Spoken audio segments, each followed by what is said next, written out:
Hey everyone, welcome to the Wrestling Experience. where we say goodbye to the Undertaker. At least until we see him in Saudi Arabia, right? You think that's gonna happen?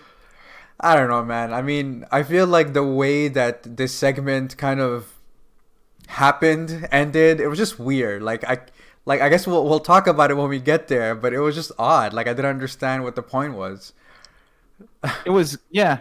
Let's just move right in. This is the best of the best recap Survivor Series 2020 edition. Yep, I'm Jess, I'm Janny. and yeah. So I mean, I guess we can talk a little bit about the kickoff show. There's Yeah, a there's a battle royale, right? And Royale. And Yes. essentially, we think that Dominic is going to win this, or Dominic thinks that he has won. But what happens is that The Miz was actually really smart. When he got eliminated, well, he didn't actually. He was rolled under the ring.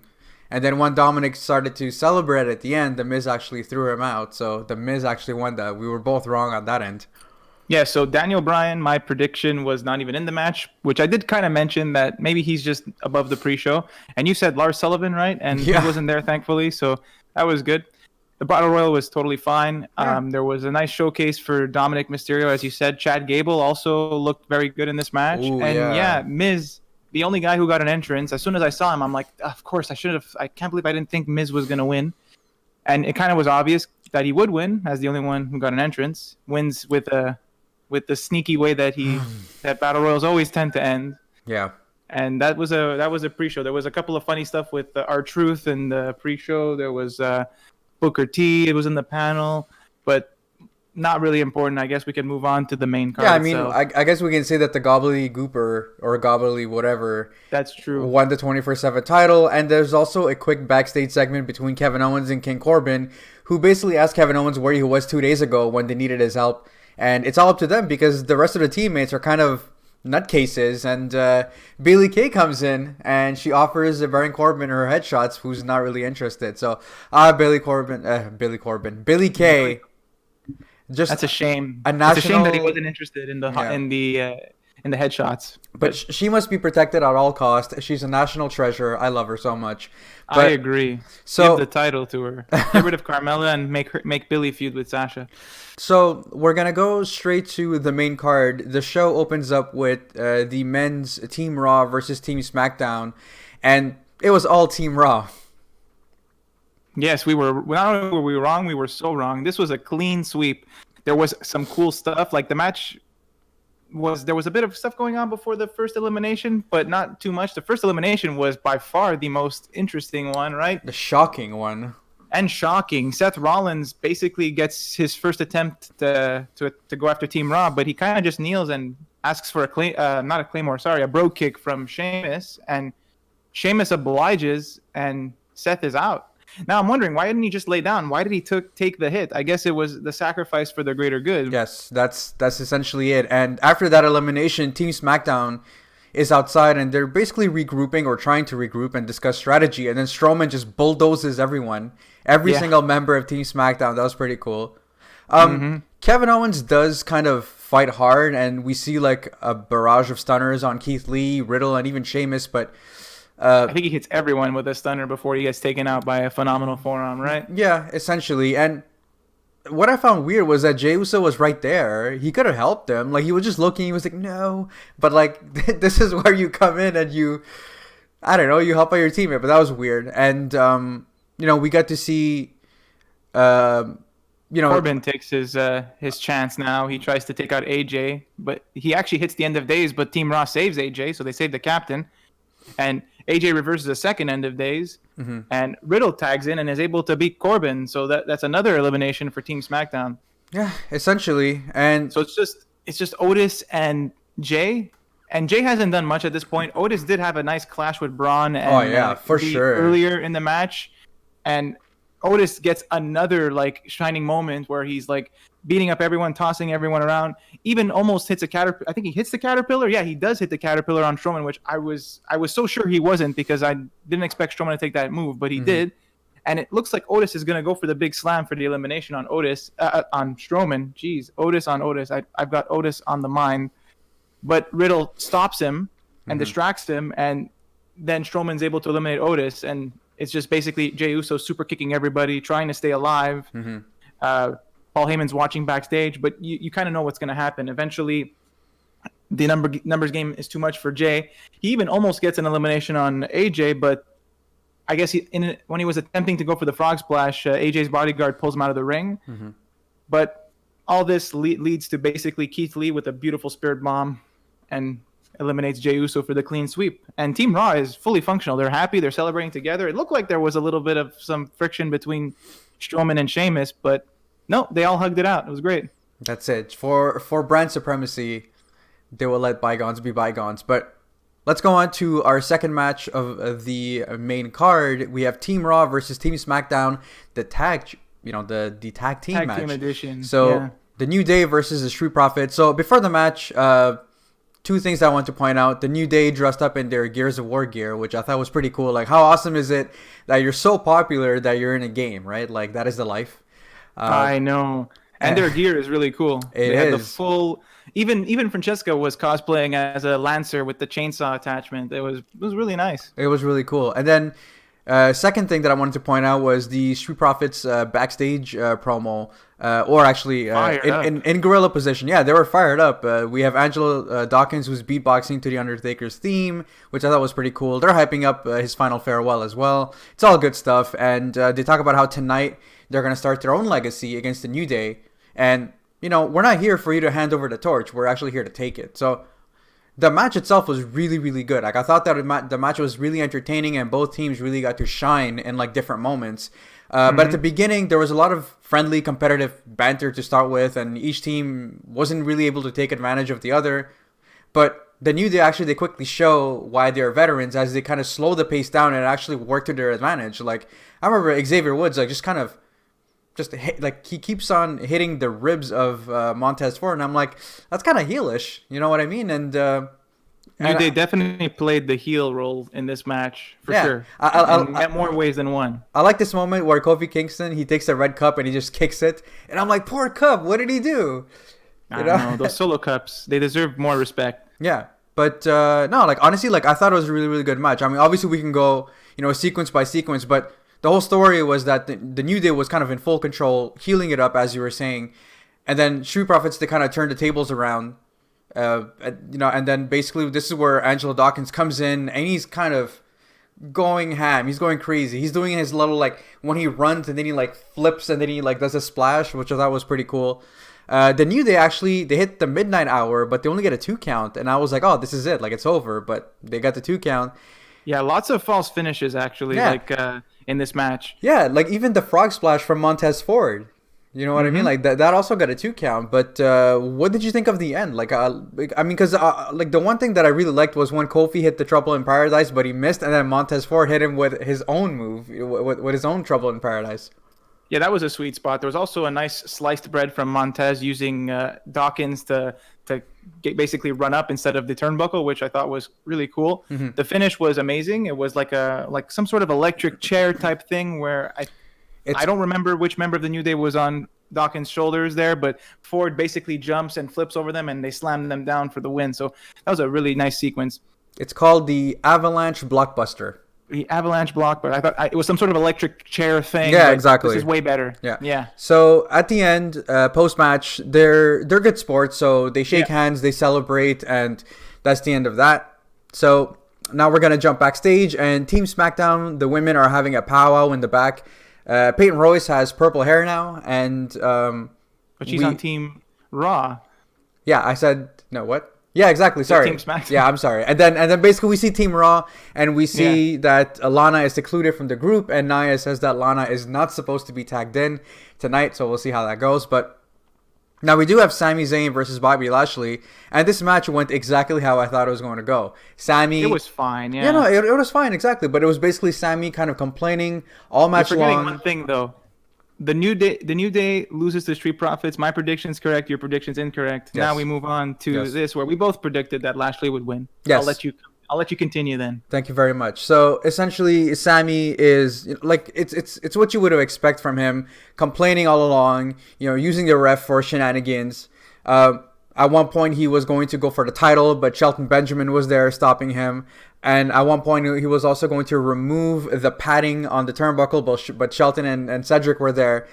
So the Hurt Business didn't really get involved. They just wanted to make sure that the match was clean and that Sammy didn't cheat. And, essentially Sammy wants to leave, but then, MVP takes him and he drags him back in the ring. And then Shelton just puts him in the Hurt Lock.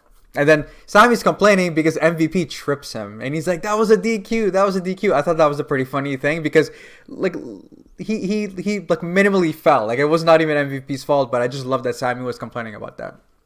Yeah, here's the thing. This is a match where like it was hard to have like a very amazing match here with what we had here. We knew something like this was going to happen. Sammy was going to try to use his clever ways to cheat. Lashley was going to just be way too powerful. But I think they did a great job, especially Sammy, with all of his attempts to try to cheat and sneak a victory out, even through count out, anything he could do. But the Hurt Business playing the kind of like the face role here was super nice and fresh too. So like this wasn't like by any means a spectacular match, but the way things happened, and it wasn't super long either, ended up being a solid outcome. Like we said, it was either Sammy was going to find a way to win through his tactics, or Lashley was going to dominate him, and it was more likely that Lashley would dominate it, and that's what we got. Yeah. So next up, we do have a backstage segment with Jey Uso, who's waiting outside Roman Reigns' locker room with Jimmy. Jay's making excuses. Roman doesn't want excuses. He's like, "You lost." And Jimmy was like, "Well, it was 5 against 1." And Roman's like, "Listen, I don't want to deal with you. I have nothing to say to you. You lost because you can't control your team, because they don't fear you. They don't fear you because they don't respect you. And if they don't respect you, they don't respect me and our family." And basically, he's like, "Well, if you can't get them to respect you, maybe there's no place for you at the table." And he's like, "Just get out of here because I don't have time for losers." So we're to think that Jimmy and Jay have left the arena, but they have not. Stay tuned. But so we're gonna jump to Asuka versus Sasha Banks. We were both right on this end. We both did say that Sasha was going to win. You said that she was going to win clean. I said that she was going to win via disqualification. It doesn't matter. A win is a win. What did you think about this match? This was very good. It was probably one of their better matches. Like, I mean, maybe not their best, but it was good. There was a lot of trash talking. Like, Sasha was less heelish now, obviously. So they had like a lot of chain wrestling where they were trying to get the better of each other. First, it's Sasha who like sends Asuka outside and kind of invites her back into the ring, and Asuka does the same later. So it's nice early on. Then there's a lot of like action going between the two. There was a beautiful Meteora attempt on the barricade that I think Sasha was not able to hit because Asuka counters with like her double knees code breaker thing, which was a nice spot. All of this ends up with like bank statements. Asuka locks, a lot of like rolling around until Sasha's able to win with a roll up, which I think was kind of the best way. Sasha gets a nice win over Asuka for once. Asuka doesn't look terrible at all in defeat, and we don't have to have a faulty finish. We get a solid match here. So one of the better matches on the card too tonight. Absolutely. So we're gonna jump backstage with the Gobbledygooper, and he's happy that he's won the 24/7 title. He sees a pile of bird seeds and he's really excited. He's having a victory meal. And then right behind him, out of a crate, comes out Akira Tozawa, who rolls him up and he wins the 24/7 title. But we see R-Truth coming and he hits Akira Tozawa with a bag of birdseed. And R-Truth is your winner yet again. Well, I don't know how many times he's been the champion now. It's far too many to keep track of. Yeah, at this point, I don't really care. Let's just say that he's the winningest champion of all time, because I'm pretty sure like no one's gonna get as many wins as R-Truth at this point. So it's like 8:30 now, and there's 2 matches left, and I'm like, well, this is weird, but we have our women's match coming up, and this was far better than I expected. Here's the thing. Before you kind of go and you kind of take the whole play-by-play thing, how hilarious was Bayley? Because Bayley comes out first for her team, and then she's waiting outside, and then, Bianca comes out and like all the other members, and every single person, Bayley was like, "I'm the captain, right? Team captain." And like it was just so good, man. Like Bayley was so good at this. But I do have to say one thing. 3 people really impressed me. One of them I wasn't really surprised. Bianca Belair, we all know what she's about, right? She's the EST, and she showed that she was really incredible, how she put up a valiant effort at the end. But 2 people that really, really impressed me, Peyton Royce and Liv Morgan. Liv Morgan and Peyton Royce, man, like the sequence that they had, even if it was for about like 30 seconds to a minute or something like that, was really, really incredible. And you know, even Peyton at one point, like she just puts her body on the line when she's at the top rope, and she suplexes Lacey Evans on like the pile of women that were outside. I thought that was really really impressive as well. But yeah, like I guess we can go by the order of eliminations if you want. Yeah, I don't even remember everything. I'm gonna check my notes here, but like the first half of the match was everyone was doing their thing. Mostly everyone got a chance to shine, except for I don't think Bianca Belair got involved in the first half of the match. No. I don't remember. No. Everything went outside, and then there was that suplex spot with Peyton Royce and Bailey. Corey Graves does say perfect 10 on commentary, so that like definitely triggered me. I definitely caught that one. Early on in the match too, Lana tries to get in, and she has a very good she puts a valiant effort. Against Natalya, which is nice because of their beef from before the draft. I thought, great, have Lana eliminate Natalya at least. It'll be amazing. But then Nia was upset. I think it was her or Shayna, they tagged back in and they said, go stand on the ring stairs and do nothing for the rest of the match. And she just stood there doing nothing, even while all the people were getting suplexed on each other. It was crazy. And then we had Peyton showing off really well. She had like a great sequence. I think it was Bailey's the first person eliminated for Team SmackDown. Yeah, so Peyton Royce is the one that eliminates Bailey. She hits her with a deja vu, and I thought that was a pretty big showing for Peyton Royce to eliminate Bailey. And I'm like, oh, cool. Like, so Peyton is going to be someone that's going to be in this match for a long time. But nope, because she's the one. She's the next one that gets eliminated. Natalya kind of botches a submission move, and then she kind of like stomps her, and then she puts her in a sharpshooter, and that's how Peyton is eliminated. And right after, Lacey Evans comes in. Hits Natalya with a women's right. Natalya's eliminated. And honestly, though, and after that, this is where we kind of see Lacey Evans hitting a Spanish fly on Bianca on the top rope was that's incredible. And then the Riot Squad comes in, and, you know, again, Ruby Riot puts in like a really, really good effort against Shayna Baszler.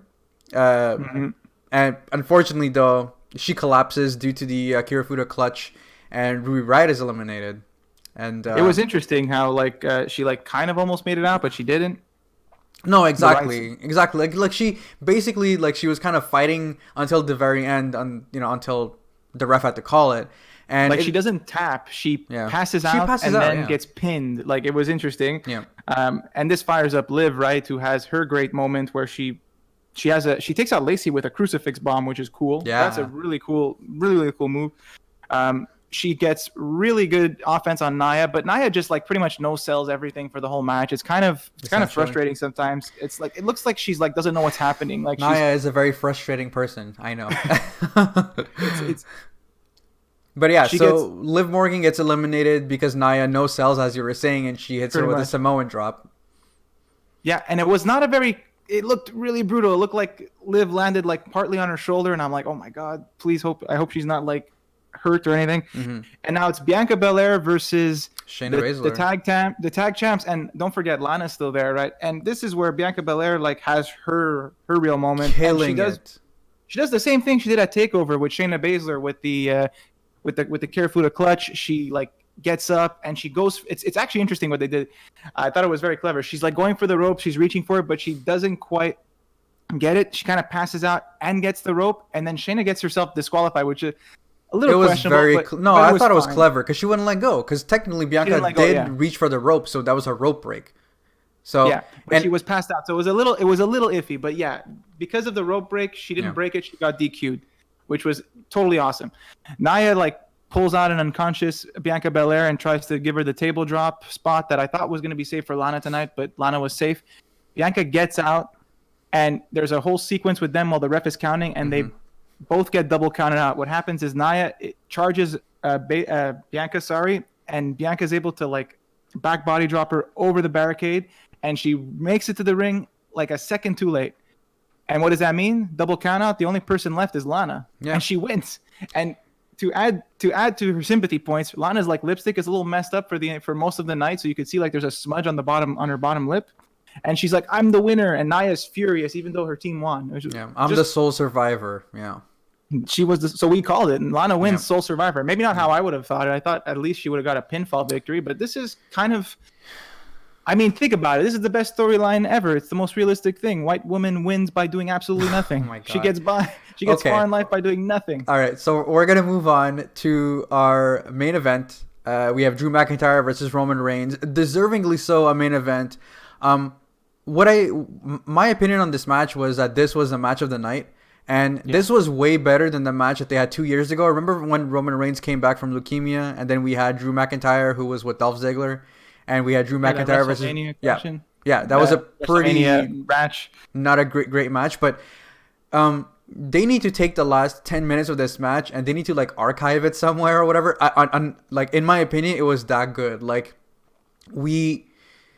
it makes sense at the beginning, both of them are kind of slowly getting into the match. Like, right, they're stalking each other to begin the match. Nobody's really able to kind of take advantage. Drew puts him in a hold. He knocks him out with a tackle, a second shoulder tackle, and then Roman starts like questioning himself. And then Roman hits him with a headbutt, drives him to the post, and it's all Roman for a few minutes. He actually completely slows the pace down, and he puts Drew in a sleeper. That's when like rest breaks, and we see Drew McIntyre kind of hit him with a belly to belly. He even reverses a Superman punch. But again, like this whole action, there's so much going on. Drew McIntyre is trying to go for a Claymore. Roman Reigns reverses, and he throws him again shoulder first into the ring post. Lots of ring post activity. The steel steps also moved like 4 feet after each one of them got sent into them, which was fun. The best thing was Roman hitting a Samoan drop on Drew McIntyre. The first time the table didn't break. The second time he did it, the announce table broke. And then he hits him with a spear onto the barricade. So this is, I'm like, okay, well, this is over, right? Like 2 Samoan drops and a spear. Nobody kicks out of a spear. He takes Drew and he drags him back in the ring, gets a 2 count. Mm-hmm. And he hits him with a second spear, and I'm like, oh my god, okay, like it has to be a 3 count now. But no, Drew again kicks out at 2, and I'm like, fuck, like this guy is like a superhuman, right? Like Drew McIntyre is kicking out of spears now, like that. This is amazing, and it is great. Roman is livid, and I like the sequence a lot. I don't know what your opinion was on this, but Roman is livid. He's going for a 3rd spear. Drew McIntyre reverses with a Claymore, and the impact kind of propelled Roman back, and he hits the ref, and the ref is knocked out. Yeah, I mean, that's a funny way. That's a clever way you've never seen before to have the ref get knocked out.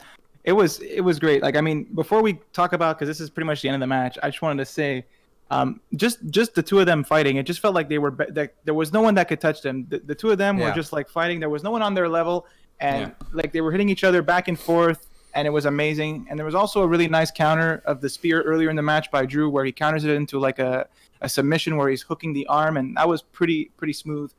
But like you said, Roman does all that stuff. But 3 words, big match feeling. Like this was honestly, this felt like WrestleMania. This felt like an amazing match. Like there was no one that could compete with these 2. And now, how does this basically end? Jey Uso comes for redemption. He tries to get involved. Drew McIntyre takes him out, but then walks into a low blow, then gets super kicked.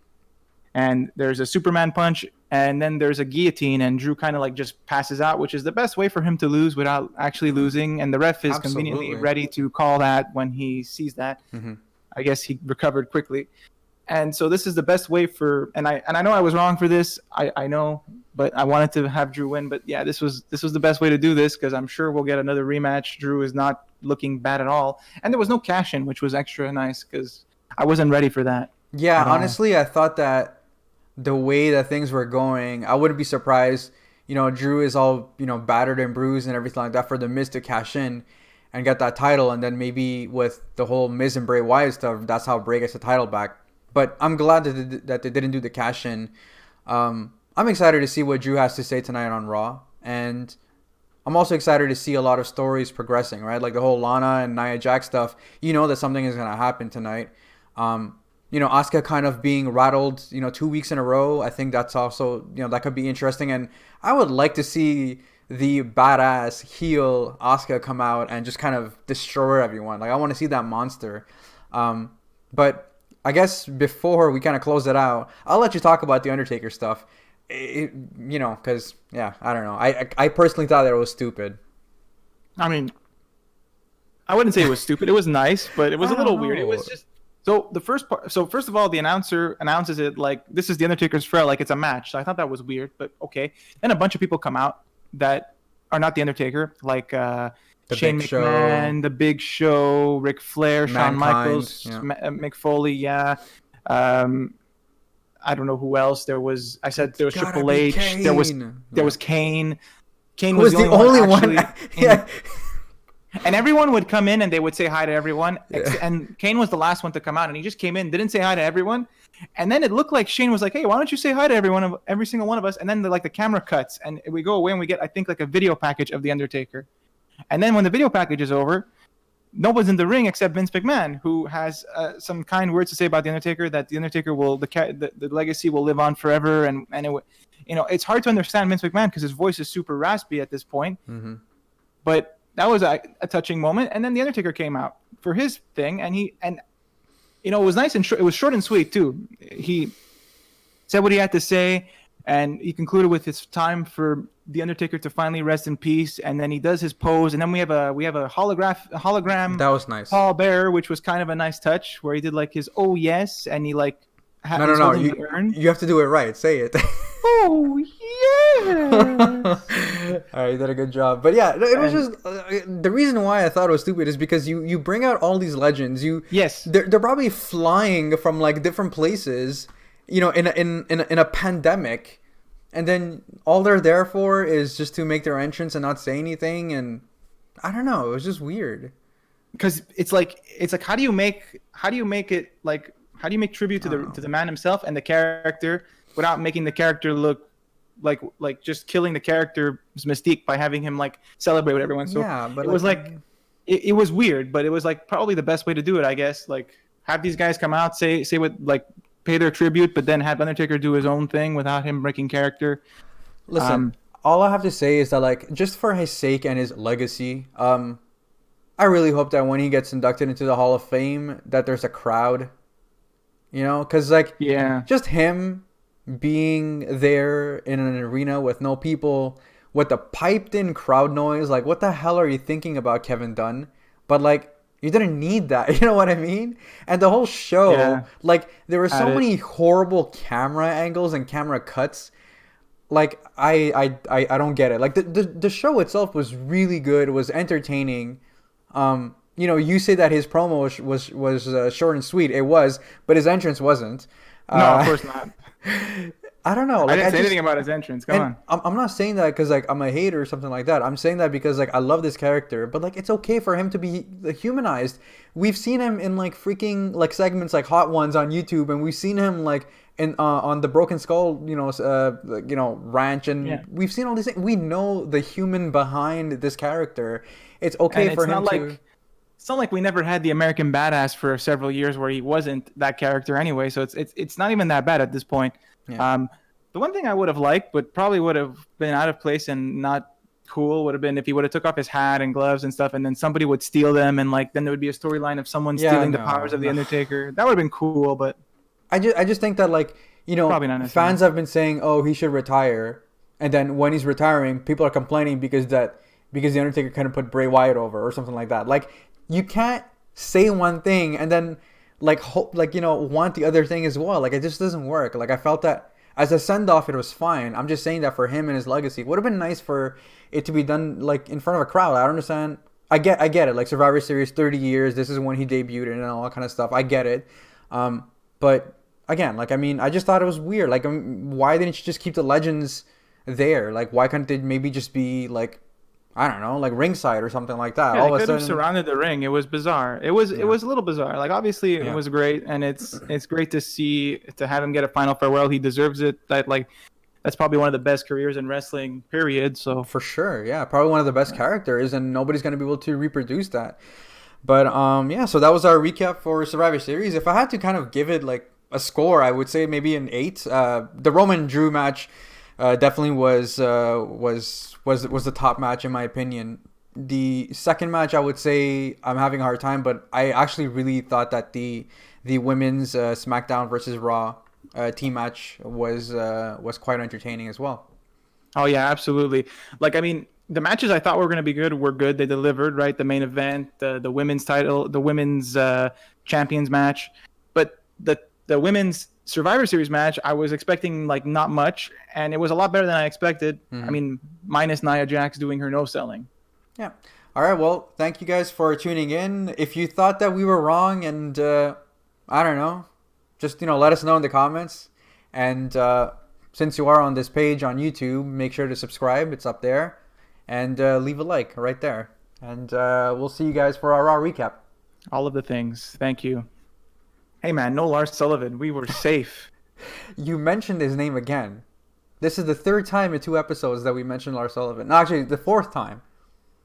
So I have to stop. Are you secretly a fan? Like, what's going on? Oh man, he really touched me when he was talking about being a bully when he was a kid, and like it really resonated with me. And yeah, so maybe I am a closet Lars Sullivan fan, and I don't want to admit it. No, well, yikes! It's recorded now. It's on tape. So there you go. Oh no.